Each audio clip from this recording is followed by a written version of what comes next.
4 రాష్ట్రాలు ఒక కేంద్రపాలిత ప్రాంత అసెంబ్లీ ఎన్నికల షెడ్యూల్ను కేంద్ర ఎన్నికల సంఘం సాయంత్రం ప్రకటించనుంది. ఢిల్లీ విజ్ఞాన భవన్లో నిర్వహించే మీడియా సమావేశంలో ప్రధాన ఎన్నికల కమిషనర్ జ్ఞానేష్ కుమార్ ఎన్నికల తేదీలు వెల్లడించనున్నారు. బెంగాల్, తమిళనాడు, కేరళ, అస్సాంతో పాటు కేంద్రపాలిత ప్రాంతమైన పుదుచ్చేరి అసెంబ్లీ గడువు త్వరలోనే ముగియనుంది. దీంతో ఆలోపు ఎన్నికల ప్రక్రియ పూర్తి చేయాలని ఈసీ భావిస్తుంది.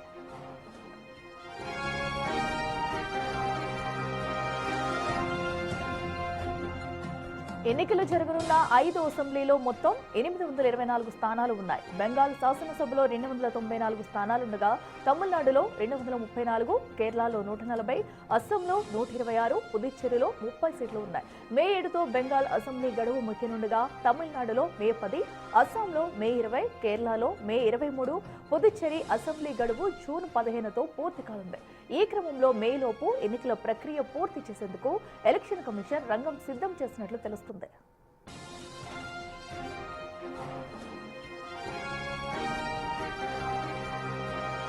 ఎన్నికల షెడ్యూల్ విడుదలైన మరుక్షణమే కోడ్ అమల్లోకి రానుంది. బెంగాల్లో భద్రతా కారణాల దృష్ట్యా 6 నుంచి 8 దశల్లో పోలింగ్ నిర్వహించే అవకాశం ఉండగా తమిళనాడు, కేరళ, పుదుచ్చేరి, అస్సాంలో ఒకే దశలో ఎన్నికలు పూర్తి చేసేలా ఈసీ ప్లాన్ చేసినట్లు తెలుస్తుంది.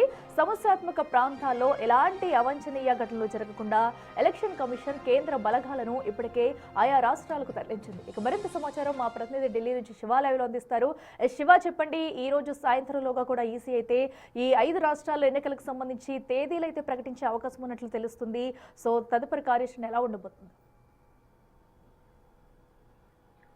రైట్ అఖిల, ఈ రోజు సాయంత్రం కేంద్ర ఎన్నికల సంఘం 4 గంటలకు విజ్ఞాన భవన్లో 5 రాష్ట్రాల అసెంబ్లీ ఎన్నికల షెడ్యూల్ను ప్రకటించబోతుంది. 4 రాష్ట్రాలు కేంద్ర పాలిత ప్రాంతం పుదుచ్చేరి, కేరళ, తమిళనాడు, అస్సాం, పశ్చిమ బెంగాల్, వాటితో పాటు కేంద్ర పాలిత ప్రాంతం పుదుచ్చేరి, ఈ 5 రాష్ట్రాలకు సంబంధించి ఎన్నికల షెడ్యూల్ను సాయంత్రం 4 గంటలకు కేంద్ర ఎన్నికల సంఘం ప్రధాన అధికారి జ్ఞానేష్ కుమార్, సంధు, ఇతర అధికారులందరూ కూడా ఈ ఎన్నికల షెడ్యూల్కు సంబంధించిన ప్రెస్ మీట్ లో పాల్గొంటారు. అయితే 4 రాష్ట్రాలు ప్రధానంగా పశ్చిమ బెంగాల్ 294 స్థానాలు ఉన్నాయి. ఇటు మరోవైపు కేరళ 140, అస్సాం కూడా ప్రధానంగా ఎన్నికలు కూడా జరగబోతున్నాయి. ఇటు తమిళనాడులో 234 స్థానాలు, మొత్తం పుదుచ్చేరిలో 30 స్థానాలకు సంబంధించి ఎన్నికలు కూడా జరగబోతున్నాయి. అయితే ఇప్పటికీ ఈ 5 రాష్ట్రాల్లో ఎస్ఐఆర్ ప్రక్రియను ముగించిన నేపథ్యంలోనే ఎన్నికల ప్రక్రియకు సంబంధించి అధికారులందరితో కూడా ఉన్నత స్థాయి సమావేశాన్ని కూడా ఇటు కేంద్ర ఎన్నికల సంఘం ఏర్పాటు చేసింది. వారితో సమీక్ష సమావేశం నిర్వహించింది. ఎన్నికల భద్రతకు సంబంధించి కూడా తగిన చర్యలు తీసుకోవాలంటూ కూడా ఆదేశాలు జారీ చేసింది. మరోవైపు ఇప్పుడు షెడ్యూల్ ప్రకటించడం పట్ల కూడా కొంత ప్రతిపక్ష పార్టీల నుంచి విమర్శలు ఎదురవుతున్నాయి. ఎప్పుడైతే ప్రధాని నరేంద్ర మోడీ ఎన్నికల ప్రచారానికి వెళ్తారో అంటే ఇది ఎన్నికల తాయిలాలు ప్రకటిస్తారు. ముందు ఎన్నికల షెడ్యూల్ కు ముందు ఏ రాష్ట్రాలు అయితే ఎన్నికలు జరగబోతున్నాయి, అసెంబ్లీ ఎన్నికలు, ఆ రాష్ట్రాలకు వెళ్ళడం, అక్కడ ప్రాజెక్టులు ప్రారంభించడం, కొత్త ప్రాజెక్టులకు శంకుస్థాపన చేయడం, ఇదంతా కూడా ఎన్నికల ప్రచారంగా కూడా ప్రధానంగా భావించాల్సి ఉంటుందంటూ కూడా ప్రతిపక్ష పార్టీలు ఆరోపిస్తున్నాయి. దానిలో భాగంగానే మొన్న అసెంబ్లీలో పర్యటించారు. అక్కడ కొత్త ప్రాజెక్టులకు, అభివృద్ధి ప్రాజెక్టులకు సంబంధించి నిధులను కేటాయించారు. ఈ రోజు షెడ్యూల్ ప్రకటిస్తున్నారు. అంటే ఇన్ని రోజులు ఏం చేశారు అంటే ఆయన ఎన్నికల ప్రచారం ముగిసింది కాబట్టి ఇప్పుడు షెడ్యూల్ ప్రకటిస్తున్నారు. ఆ కేంద్ర ఎన్నికల సంఘం కూడా ప్రధాని నరేంద్ర మోడీ కనుసన్నలో నడుస్తుంది అనేది కూడా ప్రతిపక్ష పార్టీలు మొదటి నుంచి ఆరోపిస్తున్నాయి. దానిలో భాగంగానే స్పెషల్ ఇంటెన్సివ్ రివిజన్ ఎస్ఐఆర్ పేరుతో ప్రతిపక్ష పార్టీలకు సంబంధించిన ఓట్లను తొలగించి అధికార పక్షానికి అనుకూలంగా కేంద్ర ఎన్నికల సంఘం కూడా పనిచేస్తుంది అనేది కూడా ప్రధాన విపక్ష పార్టీలు ఆరోపిస్తున్నాయి. ఏదేమైనప్పటికీ కూడా 5 రాష్ట్రాలకు సంబంధించిన ఎన్నికల షెడ్యూల్ కేంద్ర ఎన్నికల సంఘం ఈ రోజు సాయంత్రం 4 గంటలకు విజ్ఞాన భవన్ లో వెల్లడించబోతోంది. అయితే ఈ 5 రాష్ట్రాల్లో కూడా ఇప్పటికే ఎన్నికల ప్రక్రియ మొత్తం కూడా పూర్తి చేసింది కేంద్ర ఎన్నికల సంఘం. ఇటు భద్రతా పరంగా తీసుకోవాల్సిన చర్యలు కానీ, మరోవైపు ఎన్నికల అధికారులు ఏ నియోజకవర్గంలో ఎన్ని పోలింగ్ కేంద్రాలు ఉంటాయి, భద్రత పరంగా ఎటువంటి చర్యలు తీసుకుంటున్నారు, వచ్చిన ఓటర్లకు ఎటువంటి ఏర్పాట్లు చేస్తున్నారు, వీటన్నింటిపై కూడా సమీక్షా సమావేశం కూడా నిర్వహించారు.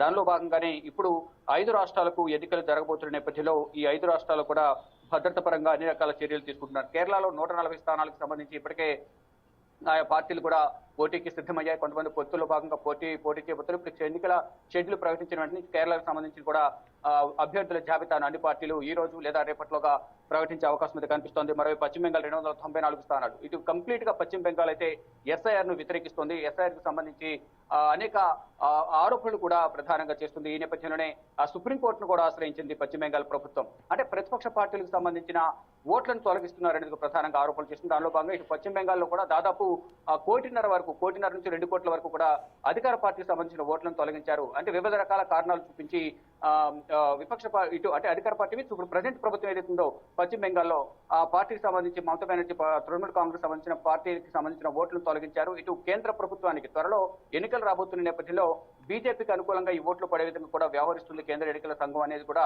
ప్రధానంగా ఇటు తృణమూల్ కాంగ్రెస్ ఆరోపిస్తోంది. ఇటు తమిళనాడు కూడా ఎస్ఐఆర్ను వ్యతిరేకిస్తున్నారు, ఇతర రాష్ట్రాలు కూడా ఇటు బీహార్లో కూడా ఎస్ఐఆర్ను వ్యతిరేకించారు. కానీ అక్కడ ఎన్నికలు జరిగాయి, కానీ ఇక్కడ ఎన్డీఏ కూటమి అధికారంలోకి వచ్చింది. ఇలా ప్రతి సందర్భంలో కూడా ప్రతి రాష్ట్రంలో కూడా ఎస్ఐఆర్ను అందరూ వ్యతిరేకిస్తున్నప్పటికీ కూడా అక్కడ ఏదైతే ఓటర్లు రెండు చోట్ల ఓట్లు ఉన్న వాళ్ళు కానీ ఈ ప్రాంతాన్ని విడిచిపోయి వేరే దగ్గర ఉన్న వాళ్ళు కానీ చనిపోయిన వారు కానీ పెళ్ళయి వెళ్ళిపోయిన వారి ఓట్లను మాత్రమే మేము తొలగిస్తున్నాం అనేది కేంద్ర ఎన్నికల సంఘం వివరణ ఇస్తోంది. కానీ లేని వారి ఓట్లను ఇటు అధికార పక్షానికి ఎన్డీఏ కూటమికి అనుకూలంగా మరల్చే విధంగా కూడా ఇది కేంద్ర ఎన్నికల సంఘం వ్యవహరిస్తుంది అనేది కూడా అందరూ ఆరోపిస్తున్నారు. దానిలో భాగంగానే ఇటు ఎస్ఐఆర్ పట్ల మాత్రం పశ్చిమ బెంగాల్ ప్రభుత్వం అసంతృప్తిగా ఉంది, దాన్ని వ్యతిరేకిస్తోంది. ఇటు కేరళ కూడా వ్యతిరేకిస్తోంది, ఇతర రాష్ట్రాలు కూడా దీని అంతటిని కూడా ఎస్ఐఆర్ ను వ్యతిరేకిస్తున్నారు. ఎస్ఐఆర్ వల్ల ఇటు కూటమి ప్రభుత్వానికి అనుకూలంగా ఉంటుంది తప్ప ఏ ఒక్కరికి కూడా అనుకూలంగా ఉండదని కూడా ప్రధానంగా చెప్తూ ఉన్నారు. తమిళనాడులో దాదాపు 5.5 కోట్ల వరకు కూడా ఓటర్లు ఉన్నారు, 5,67,00,000 పైగా ఓటర్లు ఉన్నారు.